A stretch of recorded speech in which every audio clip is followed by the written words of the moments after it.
So you're thinking of moving to Australia, the land of opportunity, the place you can live out your dreams for the rest of your life. But you've never been there before. What kind of idiot's going to move to the other side of the world and they've never been there before? Oh wait, we'd never been to Brisbane before we moved here. Well, to stop you being an idiot like me, I'm going to share with you the things that you should know before you move to Australia. Now, I've forgotten how many there are in this, so you're just going to have to watch along. Everyone's always concerned about the wildlife in Australia. And no, I'm not going to tell you about things that are going to bite you or try to kill you, because the wildlife is awesome. But the best animal is probably not the one that you think. The best Australian animal is the bin chicken. What the frickin' hell is a bin chicken, I hear you say? Well, it kind of looks like a chicken and it gets food out of the bin. Have you never seen Bluey? The bin chicken is the best Australian animal because when you first see one, you can't quite figure it out. You see one just there stalking around, looking for scraps, like a good chippy, and you can't quite figure out, is this a beautiful, graceful animal? Or does it look like a chicken with kind of a dinosaur's face and this massive hooky bill beak thing? The answer is,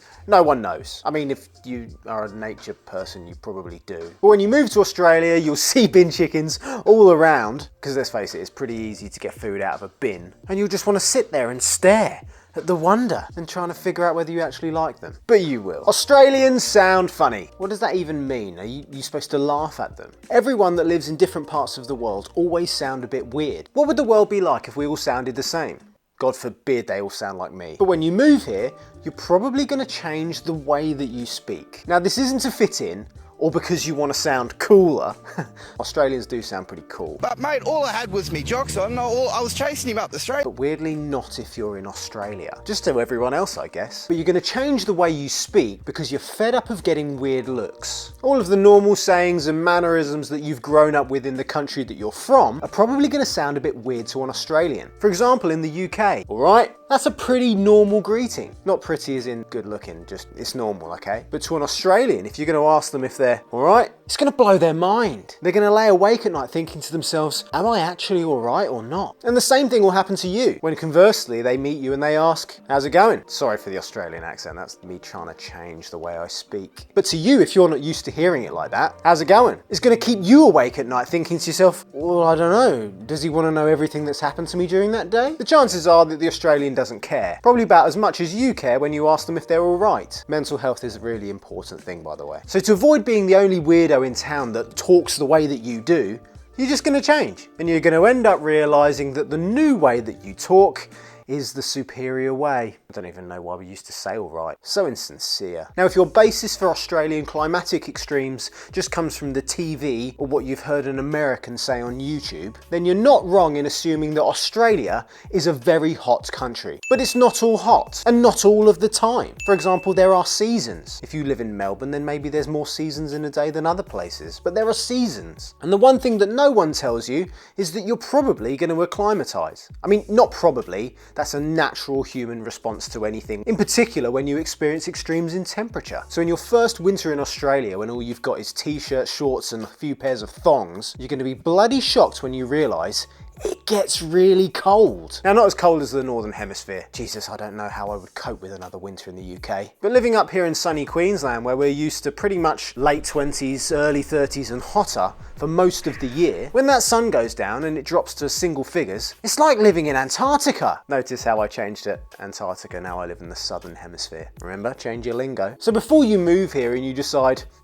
I'm never going to need all of those coats and jumpers and anything that's going to keep me warm at all, think again, my friend. Sure, you're not going to use it for most of the year, unless you live in Melbourne. But when it gets cold, you're going to bloody wish you packed it. That tip might save you a few bucks from having to go down to Kmart. You're welcome. But do go to Kmart, it's fantastic. And no, you won't save any money. You're still going to spend it there, just on something you didn't realise you needed. Now, this one has caught me out because I'm a numpty. And no, it's not drive on the left. You'd be pretty stupid if you came to Australia and didn't realise that people drive on the left here. But coming from a country that also drove on the left, this one caught me out. And then I had to pay a fine because they love fining you in Australia. So when you are driving around and you realise you don't want to drive around anymore, make sure you park in the direction of travel. I didn't even know this was a thing until I got a ticket for parking the other way round. Now, this one will particularly catch you out when you're looking for a parking space and you're driving around for ages looking for one, and then there's one on the other side of the road, and you realise that you kind of have to do a little U-turn and turn around rather than just nip in.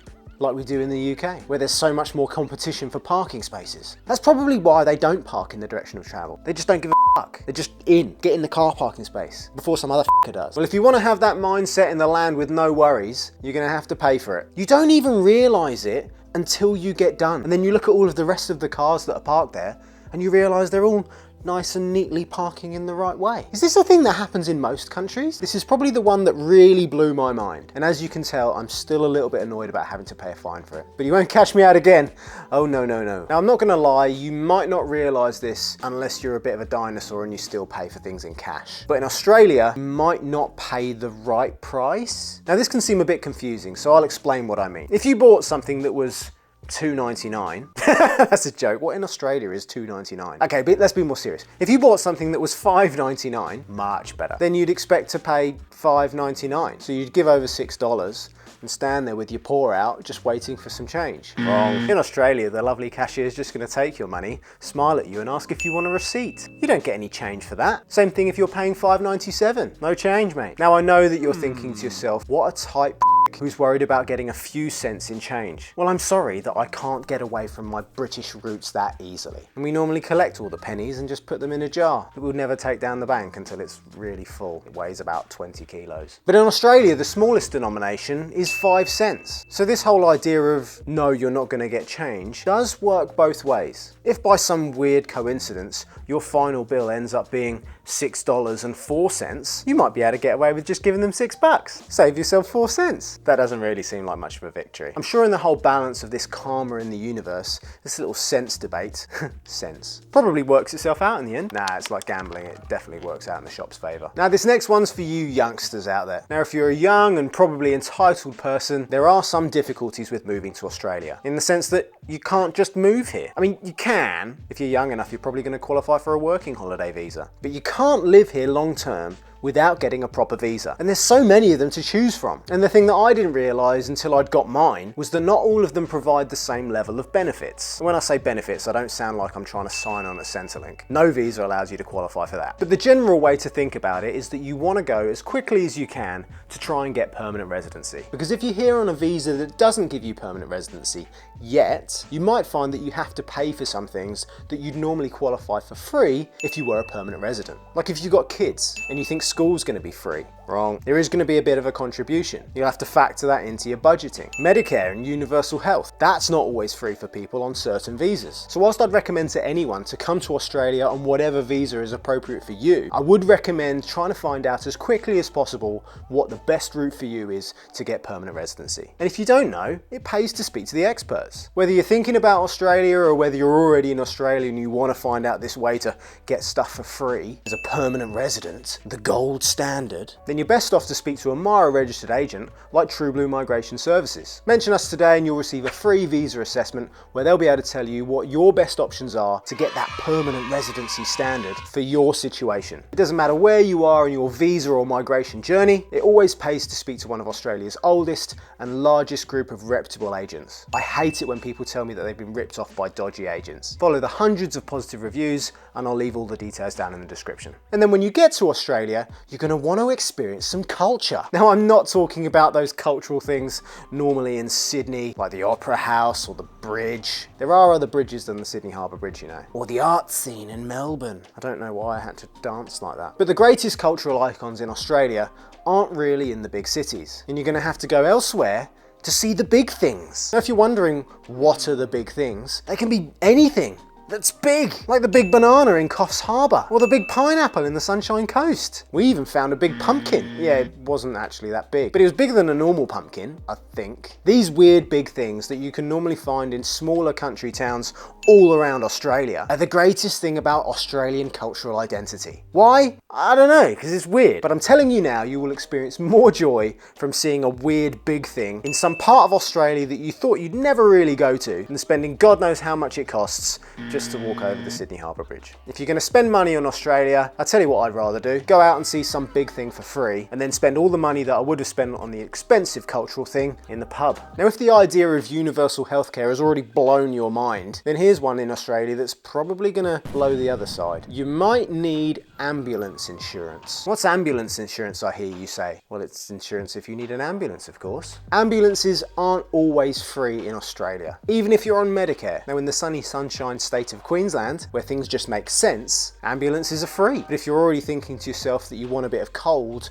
and you want to go and live in Melbourne, well, in Victoria, you better need ambo insurance, or you're going to drive yourself to the hospital. Now, I don't know why ambulances aren't always free in Australia, and I'm not going to go into the politics of it, but the last thing you need when you've just snapped or dislocated or a bit of your body's leaking some fluid that you don't want it to leak, the last thing you're going to want to worry about is the incredibly high cost of having to go in an ambulance. Think of it like kangaroo insurance. No one thinks they need that until one hops out and you're on the road in the middle of the night. Australia has states and territories. And I know that's not a weird thing. Or if you're thinking about moving to Australia and that's the first time you've heard it, you're gonna probably need to do a bit more research, my friend. But that in itself isn't the weird thing that you need to know about. It's the fact that Australia has different states and different territories, meaning that each one has its own slight different variation on the law. Now, these variations can be wonderful sometimes, like the ability to grow marijuana in the ACT, if that's what you're into. But not all of them are as useful. For example, in Queensland, I can't just go and buy alcohol in a supermarket. There is no beer section in Aldi. I mean, this isn't a major inconvenience, and I really enjoy going to Dan's. It's like being a kid in a lolly shop. But this one I have to apologise, because if you're taking all of your advice about Australia from weirdos like me, you need to be open-minded to the fact that there's going to be some weird